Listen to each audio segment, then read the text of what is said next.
નમસ્તે વિદ્યાર્થી મિત્રો, ધોરણ 11 કોમર્સમાં એકાઉન્ટ વિષય કે જેમાં પ્રકરણ નંબર 4 સમજી રહ્યા છે. આજે આપણે ઉદાહરણનો કોઈ દાખલો સમજતા પહેલા આપણે એક મહત્વનો સમજૂતી કે જે આપણે પહેલા પણ સમજી ચૂક્યા છે એને ફરીથી રિવાઇઝ કરી લઈએ. અને પોઈન્ટ છે વટાવ વિશેનો. આપણને ખબર છે પારિભાષિક શબ્દોમાં આપણે સમજ્યા હતા વટાવ બે પ્રકારના, એક આપેલ વટાવ અને બીજો મળેલ વટાવ. ઉપરાંત આ વટાવના બીજા પણ બે પ્રકાર પાડી શકાય એમ હતા. એક હતો વેપારી વટાવ અને બીજો છે રોકડ વટાવ. તો આજે એક બંને વટાવ વિશે આપણે સમજૂતી મેળવવાની છે, કારણ કે એના આધારે હવેના વ્યવહારો ધ્યાનમાં રાખવાના રહેશે. તો વટાવ બે પ્રકારના છે, વેપારી વટાવ અને રોકડ વટાવ. ક્યારે કયો વટાવ આવે ને કેમ આવે બધું ચર્ચા કરી ચૂક્યા છે, એટલે ફરીથી એને રિવાઇઝ કરતા નથી. સમરાઇઝ ફોર્મમાં એને રીકલેક્ટ જ કરીએ છે, ફરીને યાદ જ કરી રહ્યા છે, એટલે થોડું શોર્ટમાં જઈશું. તો વેપારી વટાવ હંમેશા બાદ થાય જ. ખાસ ધ્યાન રાખજો, વેપારી વટાવ તમને વ્યવહારમાં આપશે એટલે તમારે એને બાદ કરી જ દેવાનું, બરાબર? પણ નોંધ ક્યારે કરવાની નથી, ક્યારે નોંધ થાય નહીં. એટલે વેપારી વટાવ આવે એટલે બાદ થાય, પણ ક્યારે લખાય નહીં. એટલે ખાલી બાદ જ કરવાનો, લખવાનું નહીં, નોંધવાનું નહીં. એટલે આમ નોંધમાં આપણે વેપારી વટાવ લખીશું નહીં, બરાબર? ઓપોઝિટ સાઈડ વિચારીએ તો રોકડ વટાવ. રોકડ વટાવ ક્યારે આવે? જે રીતે વેપારી વટાવ કેવું હંમેશા બાદ થાય, એવું રોકડ વટાવ હંમેશા બાદ ન થાય. એ ફક્ત જ્યારે રોકડ મળે અથવા ચૂકવાય, કાં તો રોકડ મળતી હોય કાં તો રોકડ ચૂકવાતી હોય.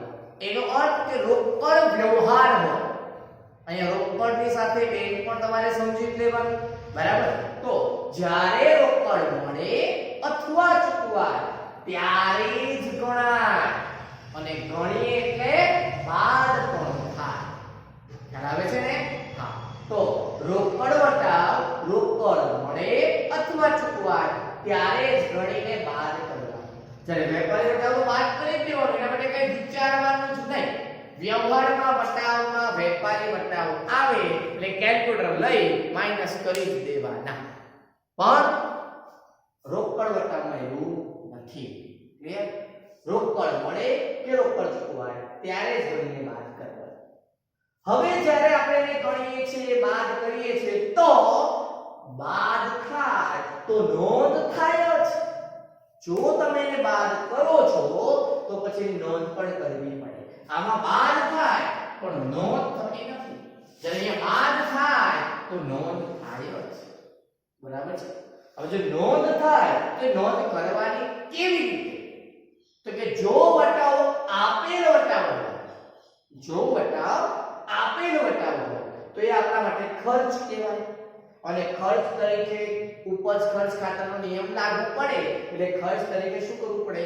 ઉધાર. માની લો કે વટાવ મળેલ વટાવ છે, તો મળેલ વટાવ એ શું કહેવાય? આવક. અને જો એ આવક કહેવાય તો આવક તરીકે શું કરવી પડે? જમા. એટલે રોકડ વટાવને બે ભાગમાં વહેંચી શકાય છે. આપેલ વટાવ જે ઉધાર થાય અને મળેલ વટાવ કે જે જમા થાય.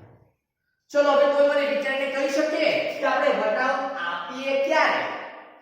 વટાવ આપે એટલે આપેલ વટાવ ક્યારે આવે? આપણે વટાવ ક્યારે આપીએ? જ્યારે રોકડા મળે, એટલે કે જ્યારે આપણે વેચાણ કરીએ તો. તો જ્યારે વેચાણ હશે, બરાબર, ત્યારે વટાવ આપેલો હશે. એટલે કે આપણે આપીએ છીએ વટાવ, અને આપણે વટાવ આપીએ એટલે ખર્ચ તરીકે ઉધાર કરીશું. હવે આપણને મળેલ વટાવ, આપણને વટાવ ક્યારે મળે? તો કે આપણે ખરીદી કરીએ તો. એટલે ખરીદી સમયે વટાવ મળેલો છે, જે આવક તરીકે જમા થશે. અને કદાચ આવી પણ બધી ચિંતા ન કરવી હોય, આ બધું લાંબુ યાદ ન રાખવું હોય તો એકદમ શોર્ટકટ રે યાદ રાખવાનું, જ્યાં રોકડ અથવા બેંક ત્યાં વટાવ. શું? જ્યાં રોકડ અથવા બેંક ત્યાં વટાવ. એટલે કે જો રોકડ અને બેંક ઉધાર થાય તો વટાવ પણ ઉધાર થાય, અને જો રોકડ અને બેંક જમા થાય તો વટાવ પણ જમા થાય. ખ્યાલ આવી ગયો? ફરી એકવાર, જો રોકડ અને બેંક ઉધાર તો વટાવ પણ ઉધાર, જો રોકડ અને બેંક જમા તો વટાવ પણ જમા. ચલો હવે વિચારો, માલ ખરીદીએ, માલ ખરીદીએ તો રોકડ આવે કે જાય? જાય. તો રોકડ જાય તો શું કરીશું? જમા. તો વટાવ પણ શું કરવાનું? જમા. તો ચેક કરો, ખરીદી સમયે મળેલ વટાવ આવક તરીકે જમા છે? યસ. ચલો માલ વેચીએ તો રોકડ આવે, રોકડ આવે તો ઉધાર, અને જો રોકડ ઉધાર તો વટાવ પણ ઉધાર. તો જો વેચાણ સમયે આપેલ વટાવ ખર્ચ તરીકે ઉધાર છે? યસ સર, એકદમ છે. ક્લિયર? તો ફરી એકદમ શોર્ટ એન્ડ સ્વીટ, વેપારી વટાવ હંમેશા માઈનસ કરી જ દેવાનો. રોકડ વટાવ જ્યારે રોકડ આવે અથવા જાય, રોકડ એટલે ચેક પણ સમજી લેજો, એટલે રોકડ આવે અથવા જાય એટલે કે મળે અથવા ચૂકવાય ત્યારે જ બાદ કરવાની, કે બાદ કરો તો નોંધવાની. ક્યાં નોંધવાની? તો કે જ્યાં રોકડ ત્યાં વટાવ નોંધવાનું. ક્લિયર છે? તો એક વખત ધ્યાનથી સમજી લો. હવે આના આધારે આપણે ઉદાહરણ જે છે એ જોવાનું છે. ઉદાહરણ નંબર 8 પેજ નંબર 74 પર આપેલું છે. થોડું આ સાઈડે લખ્યું છે. ઉદાહરણ નંબર 8 પેજ નંબર 74 પર જોઈએ.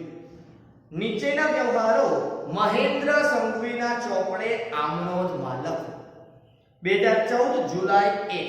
તો પહેલા હેડિંગ આપ્યું મહેન્દ્ર સંઘવીની આમનોંધ, વર્ષ 2014 અને જુલાઈ, તો તારીખમાં 2014 અને જુલાઈ 1.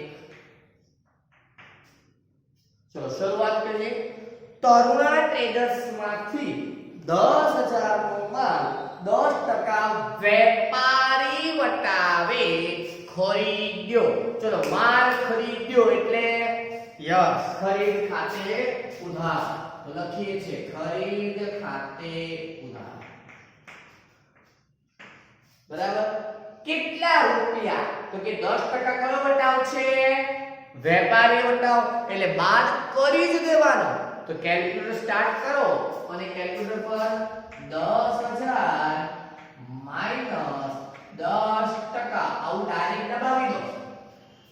10,000 માઈનસ 10%. કેટલા આયા? હા, 9,000. તો ખરીદ ખાતે ઉધાર 9,000. બરાબર. નોંધ કરવાની નથી, એટલે ડાયરેક્ટ જ માઈનસ કરી દીધેલા છે. ક્લિયર? આને નોંધવાના નથી. ફક્ત કયો વટાવ નોંધાય છે? હા, રોકડ વટાવ. ચલો આગળ. તો ખરીદ ખાતે તો ઉધાર થયું. હવે જમા શું કરીશું? તો કે રોકડ શબ્દનો કે ચેક શબ્દનો ઉલ્લેખ છે નહીં. વ્યક્તિનું નામ, યસ. આ બધું તમને ખ્યાલ આવી જવો જોઈએ, હને? હા, આ બધું તમારે દર વખતે વ્યવહારમાં કહેવાની જરૂર ન પડવી જોઈએ. ચલો તો ખરીદ ખાતે ઉધાર એ ડાયરેક્ટ વેપારી નામ શું છે? તરુણા ટ્રેડર્સ ખાતે. એ પણ કેટલા આવશે? 9,000. બાબત જે લખી દઉં. ચલો લખ્યું. બાબત જે 10% વેપારી વટાવે માલ ખરીદ્યો તેને.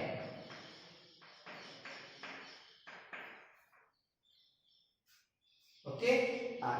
5 તારીખ ગાંધી પ્રદર્શને 7,000 નો માલ 5% ફરી અંડરલાઈન કયો વટાવ?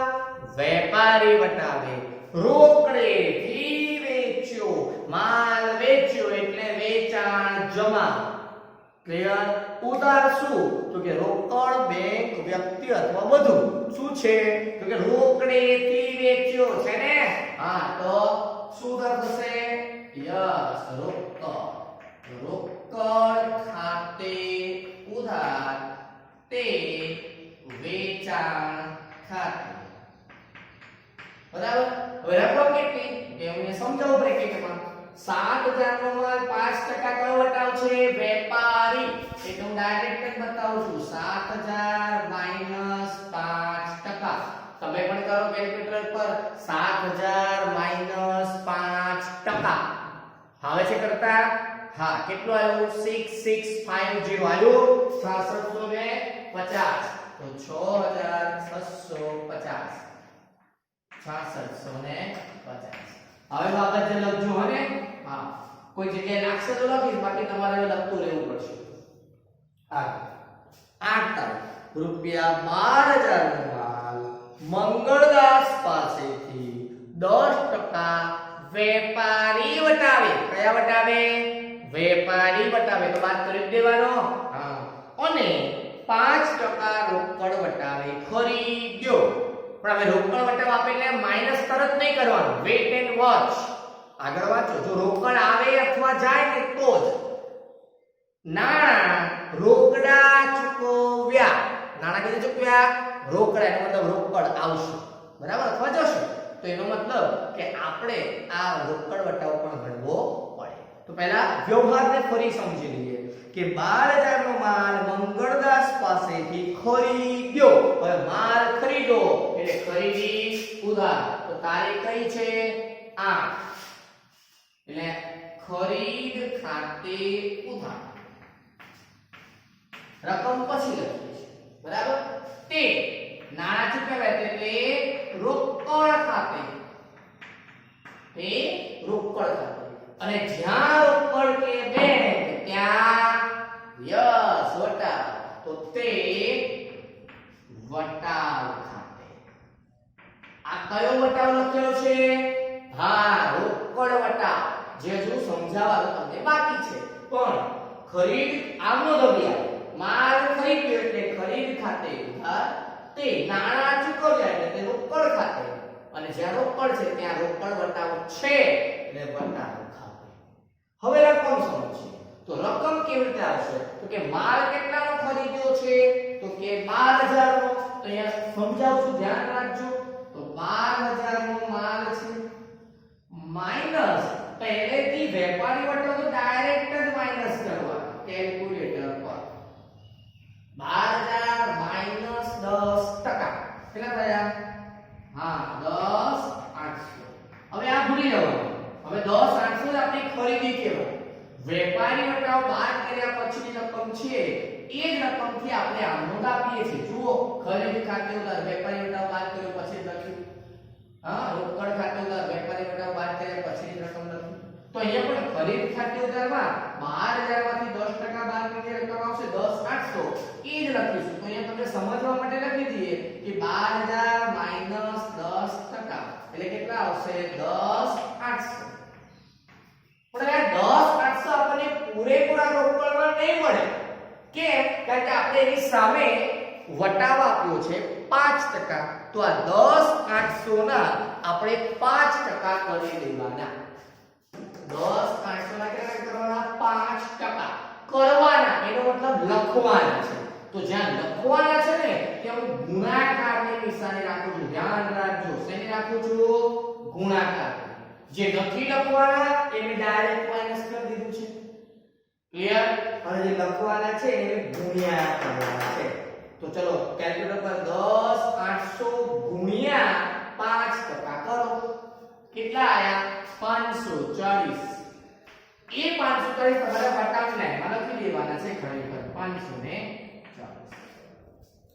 હવે જે રહી ગયા તે રોકડ ખાતામાં લખાય એટલે શું કરવાનું હવે તમારે માઈનસ બરાબર દબાવવાનું શું દબાવવાનું માઈનસ બરાબર એટલે કેટલા આવે છે 10260 આયા 10260 તો એ રોકડના ખાતામાં લખવાના 10260 ચલો હજુ એક વાર જોઈએ કદાચ કોઈને ખ્યાલ ન આવે તો ફરી સમજો સૌથી પહેલા 12000 નો માલ ખરીદ્યો 10% વેપારી વટાવ એટલે ખરીદ ખાતે ઉધાર 12000 માઈનસ 10% જે પહેલા કર્યું એના જેવું છે 10800 આવી ગયા હવે તમને રોકડ વટાવ આપ્યો છે અને નાણાં ચૂકવાય છે એટલે રોકડ વટાવ ગણવાનો પણ ખરો ચલો રોકડ વટાવ ગણીએ તો કેટલા ટકા છે તો કે 5% તો 5% શેના કરવાના તો કે જે રકમ 10800 છે ને એના 5% એટલે કેલ્ક્યુલેટર પર 10800 ગુણ્યા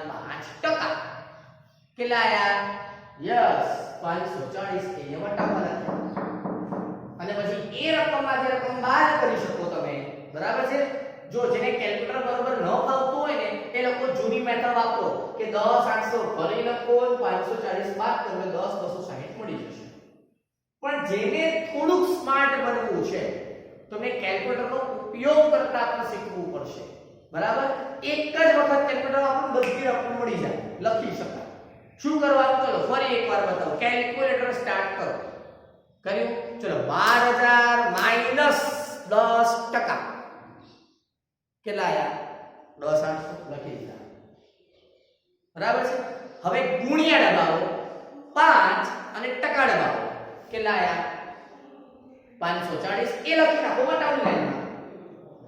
હવે માઈનસ દબાવો અને બરાબર દબાવો. કેટલા આયા? 10260. ક્લિયર? તો ખરીદ ખાતે આ રકમ, રોકડ ખાતે છેલ્લે લખવાની, એની પહેલા વટાવ. આમનું ગણિત લખજો હો, આમનું ઉલટા ઉલટી ના કરો. તે વટાવ ખાતે રકમ પહેલા 540, રોકડ ખાતે રકમ 10260. ગણતરી કરી હોય તો બાજુમાં સમજાવી કે 12000 માઈનસ 10% એટલે 10800, એના 5% એટલે 540 અને હવે બાદ કરો તો 10260. આ રોકડમાં લખવાની, આ વટાવમાં લખવાની અને આ ખરીદીમાં લખવાની. ક્લિયર? ઓકે. હજુ વ્યવહારો આવશે ને થોડું વધારે સ્પષ્ટતા કદાચ કોઈને નહીં થઈ હોય તો થઈ જશે. ઓકે, ચલો આગળ જોઈએ. બાબતે તમે લખતા રહેજો અને હા એને આપણે તમે ચોપડી વાપરશો તો ઓછો કે ચાલશે. બરાબર? હા. આગળ 12 8000 નું માન 10% વેપ એવું કે તો જોઈ ના ના જોઈ.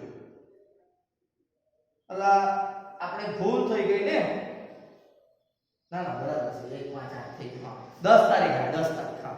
વિરલને 11000 નો માલ 10% વેપારી વટાવ અને 5% રોકડ વટાવે વેચો. માલ વેચો એટલે વેચાણ જમા. તો ઉધાર શું? રોકડ. જોઈ લે આગળ વાંચી લેજો. જેના નાના રોકડા મળ્યા, રોકડા મળ્યા એટલે રોકડ આવે, આવે તો ઉધાર. એટલે આમનો લખું છું રોકડ ખાતે ઉધાર. હવે ચેક કરો રોકડ વટાવ છે. યસ. તો પછી જ્યાં રોકડ ત્યાં વટાવ એટલે લખી દઉં છું વટાવ ખાતે પણ ઉધાર. એટલે આમનો લખી દેજો અને તે વેચાણ ખાતે, તે વેચાણ ખાતે. ચલો હવે રકમને સમજીએ. ચલો વિરલને 11000 નો માલ 10% વેપારી વટાવે એટલે વેચાણમાં કેટલા લખાય તો કે 11000 માઈનસ 10%. અહીંયા હતું ને એ રીતે 12000 માઈનસ 10% એટલે 11000 માઈનસ 10%. કેટલા થાય છે? હા યસ 9900. તો અહીંયા જવાબમાં લખું છું 9900. જે રીતે ખરીદીને ઉધાર સમજાયા હતા એ રીતે વેચાણને જમા 11000 માઈનસ 10% 9900. હવે શું કહે છે કે 5% રોકડ વટાવ. તો રોકડ વટાવ આના પર જ ગણવાનો છે તો વાપરો કેલ્ક્યુલેટર છેદ તૈયાર કરવાનું. 11000 માઈનસ 10% એટલે 900 આવી ગયા ગુણ્યા 5%. કેટલા આયા?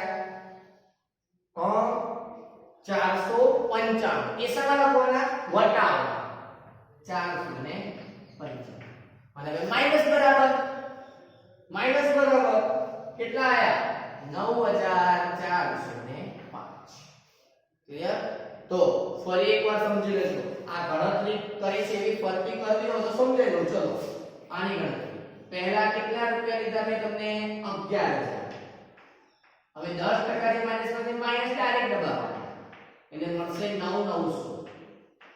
એ આપણે વેચાણમાં લખી દીધા 9900. હવે 5% રોકડ વટાવ ગણવાનો છે એટલે મેં ગુણ્યા કર્યા. જ્યાં લખવાના હોય રકમ એના માટે ગુણ્યા કરવાનો. જે રકમ લખવાની નથી ડાયરેક્ટ માઈનસ કરશો તો જવાબ સીધો આવી જશે. બરાબર? હવે ગુણ્યા 5% દબાયા તો મને રકમ મળી કેટલી? ગુણ્યા 5% દબાયા તો મને રકમ મળી 495. અને પછી મેં માઈનસ બરાબર દબાવ્યું તો મને મળી રકમ 9405. ક્લિયર? મારે હંમેશા આ તો લખવાની જ નહીં, આપણે શરૂઆત અહીંથી જ કરવાની. હવે માલ વેચ્યો એટલે વેચાણ ખાતે લખીએ અને આ વટાવ અને આ રોકડ. તો આ એટલે રોકડ, વટાવ અને વેચાણ. ક્લિયર છે? ઓકે. ચલો હવે આગળનો વિભાગ સમજીએ. શું કહે છે? તારીખ નંબર 10 પૂરી થઈ. હવે 8000 નો માલ 10% વેપારી વટાવે અને 10% રોકડ વટાવે બિહારી બ્રદર્સમાંથી ખરીદ્યો. હવે ધ્યાન રાખજો, અડધા નાણાં તરત જ રોકડા ચૂકવ્યા. ખૂબ જ ઇમ્પોર્ટન્ટ સમજવા માટે ખાસ ધ્યાન રાખજો. બરાબર છે કે 15000 નો માલ 8000 નો માલ 10% વેપારી વટાવ અને 10% રોકડ બિહારી બ્રદર્સમાંથી ખરીદ્યો. જો તારીખ છે 12. હવે માલ ખરીદ્યો એટલે ખરીદ ખાતે તો ઉધાર આવી જ જાય, એટલે ખરીદ ખાતે ઉધાર. કેટલા રૂપિયા? તો કે 8000 નો માલ 10% વેપારી વટાવે, તો ડાયરેક્ટ માર્ક કરી દેવાનો. તો કેલ્ક્યુલેટર પર 8000 માઈનસ 10% એટલે કેટલા થયા? 7200 થાય છે. ચેક કરો જોય. હા, 8000 માઈનસ 10%, 800 થઈ જાય, સીધા 7200 આવે છે ને. હા, તો ખરીદ્યો એટલે આવી ગઈ વાત. હવે જોઈએ છે અડધા નાણાં તરત જ રોકડા ચૂકવ્યા. નાણાં અડધા ચૂકવ્યા છે. ચૂકવ્યા કે તે રોકડ જાય તો જમા, તો તે રોકડ ખાતે. અને જ્યાં રોકડ ત્યાં જુઓ રોકડ વટાવ છે. હા સર છે, તો તે વટાવ ખાતે પણ. ક્લિયર? પણ આ વ્યવહાર કેવો છે? તો કે અડધા જ નાણાં ચૂકવ્યા છે રોકડા, એનો મતલબ બાકીના અડધા બાકી રહ્યા. હવે જે બાકી રહ્યા એ કોના ખાતે લખવા પડે? વ્યક્તિ ખાતે. ચલો યાદ કરો, જ્યારે સમરી સમજાવ્યા ત્યારે મેં તમને ખરીદી 3 રીતે સમજાવી. એક રોકડ ખરીદી, તો ખરીદ ખાતે તે રોકડ અથવા બેંક ખાતે સાથે વટાવો. ઉધાર ખરીદી એટલે કે ખરીદ ખાતે ઉધાર, તે વ્યક્તિ ખાતે. અને પછી મેં તમને મિશ્ર બતાવ્યું, યાદ છે? ભેગું, કે જેમાં ખરીદી ઉધાર થાય અને જેમાં રોકડ અથવા બેંક વટાવ અને વ્યક્તિ પણ આવે. તો આ એક છે અડધા નાણાં. અડધા નાણાં હોય ને એટલે વ્યક્તિ આવશે. શું નામ છે વ્યક્તિનું? બિહારી બ્રધર્સ. તો તે બિહારી બ્રધર્સ ખાતે.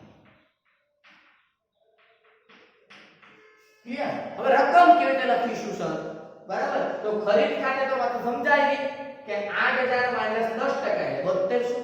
હવે અડધા ચૂકવ્યા, તો હવે 7200 ના અડધા કરો એટલે કે ભાગ્યા 2.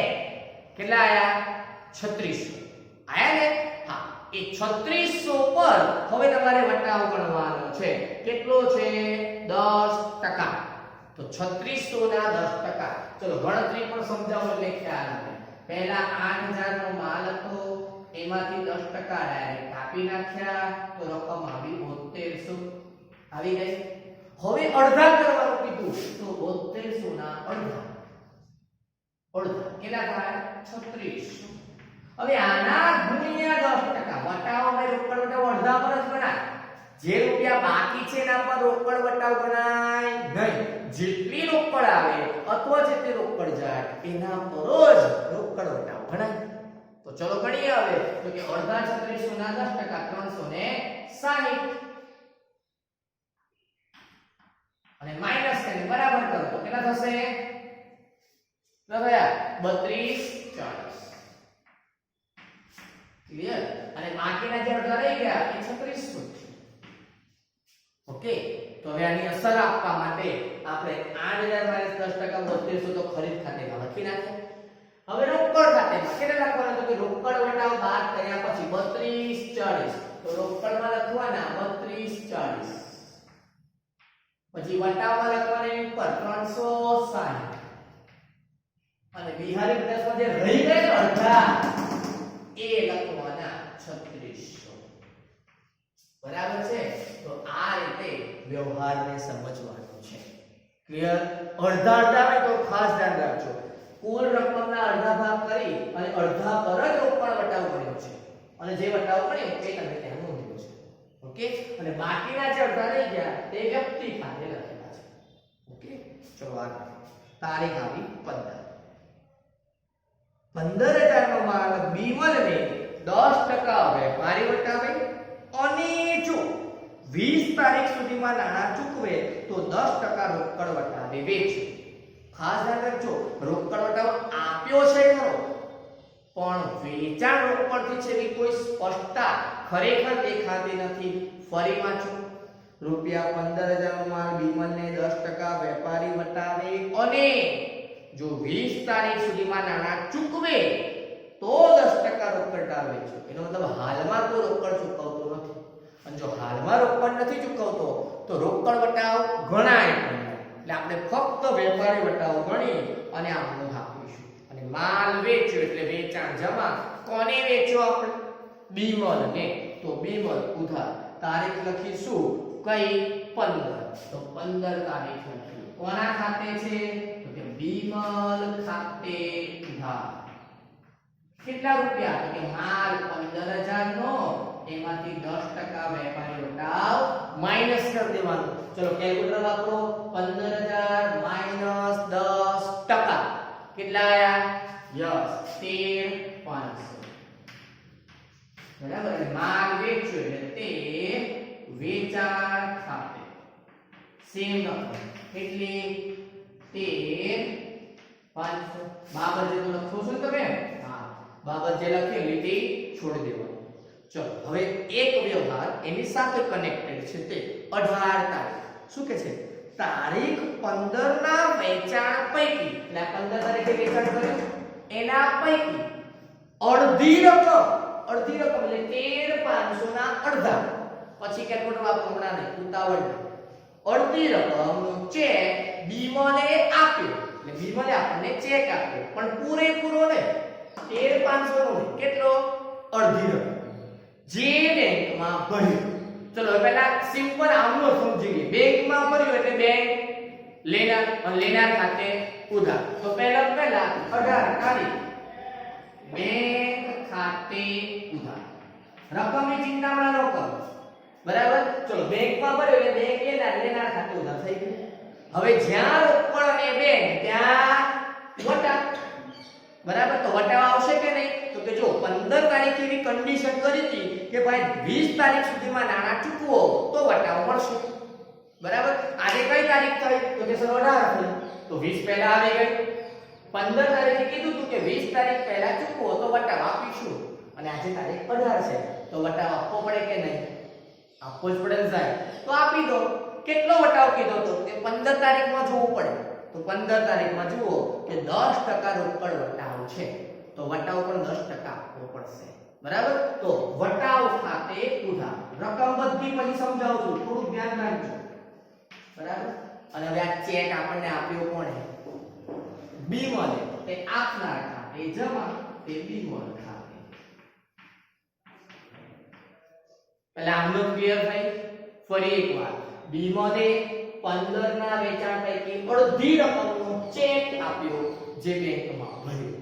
બેંકમાં ભર્યો, બેંક લેનાર ખાતે ઉધાર. જ્યાં રોકડ અને બેંક ત્યાં વટાવ, એટલે વટાવ ખાતે ઉધાર, અને તે ચેક આપનાર છે બીમલ, એટલે બીમલ ખાતે જમા. પણ હવે બીમલે ચેક કેટલો આપ્યો? 13500 નો? તો કે નહીં. કેટલો? અડધી રકમ. હવે શરૂ કરો કેલ્ક્યુલેટર. 13500 ભાગ્યા 2 કેટલા આયા? ઓકે, 6650. 6650 એટલે આવે છે? ના આવે. કેટલા આયા? 6500. ચેક કરતા રહેજો હો, જો કોઈ ખોટો જવાબ આપશે. 6500 નહીં તો કેટલા? હા, 6750. એટલે છે ને કેલ્ક્યુલેટર વાપરો તો 500 જોજો. ઘણા 500 જ જોતા, એટલે 13000 ભાગ્યા 2 કરી જાય એટલે 6500 આવ્યા. એમ નો કરાય. 13500 ભાગ્યા 2 એટલે 6750 થઈ ગયું. ક્લિયર? ચલો હવે ગણવાનો એના પર વટાવ. કેટલો વટાવ છે? તો કે 10%. તો 6750 ગુણ્યા 10%, ગુણ્યા 10%. કેટલો? 675. તો એ વટાવ છે, તો વટાવની લાઈનમાં લખું 675. અને હવે આ બેંક રકમ કેવી રીતે? તો કે તો માઈનસ બરાબર દબાઈ દેવાનું. હા, કેટલી આવે? 6075. 6075. ક્લિયર ને? તો આ રીતે 15 તારીખની સાથે જોડાયેલો વ્યવહાર 18 નો. પણ આપણને અડધો જ વટાવ, અડધા રૂપિયા મળ્યા, એટલે વટાવ પણ આપણે અડધો જ ગણ્યો છે. ક્લિયર? ચલો બાબત જે લખીને એ રીતે તમારે છોડતી જ રહેવાનું છે. હવે નેક્સ્ટ 22 તારીખ જોઈ લઈએ બરાબર શું કહે છે બીમલે બાકીની લેણી રકમ રોકડેથી ચૂકવી ચલો બાકીની લેણી રકમ બીમલે ચૂકવી ચલો બીમલને આપણે માલ કેટલાનો વેચ્યો તો કે 13500 એમાંથી એને કેટલા આપી દીધા તો તેને 6750 તો આપી દીધા એટલે કે અડધા આપી દીધા તો બાકી પણ કેટલા રહ્યા અડધા હવે એ અડધા એ રોકડેથી એને ચૂકવી એટલે આપણી પાસે રોકડ આવે એટલે ઉધાર તો આપણે આમાં લખીશું રોકડ ખાતે ઉધાર ચલો રોકડ ખાતે ઉધાર થાય હવે એની સાથે વટાવ આવે કે નહીં આવે વિચારો મેં એવું કીધું હતું કે જ્યાં રોકડ ને બે ત્યાં વટાવ તો બોલો આની સાથે વટાવ આવે વટાવ ક્યારે આવે રોકડ મળે અથવા ચૂકવાય તો કે યસ રોકડ તો છે પણ વટાવ માટે કન્ડિશન કરી હતી કઈ 20 તારીખ સુધીમાં નાના ચૂકવે તો વટાવ આપવાનો તો 18 ચૂકવી દીધા તો વટાવ આપ્યો હવે આજે 22 અને તારીખ તકવાન રહી ગઈ 22 તારીખે રોકડા ચૂકવે તો એના પર એને વટાવ અપાય નો અપાય તો નહીં આપવાનો બરાબર તો રોકડ ખાતે ઉધાર અડધા 6750 તે આપનાર છે બીમલ તો તે બીમલ ખાતે સે 6750 બાબત જે અને છોડ દેવાની ક્લિયર ને હા આગળ સુનીતા પાસે 1020 લેણા હતા તે ચૂકતેના હિસાબે 1000 રોકડા આપ્યા જો કેવા હોશિયાર વ્યક્તિ છે બધા સુનીતા પાસે આપણે લેવાના કેટલા હતા 1020 એને કેટલા આપણને આપ્યા 1000 અને પછી 20 તો હવે આપણે સમજી લેવાનું સમજી બરાબર ને ઘણી વખત આપણે દુકાને છે ને શોપિંગ કરવા જઈએ હા ઘણી વખત આપણે ટેગ લાઈન મારી હોય કે 49 માં રિચાર્જ 49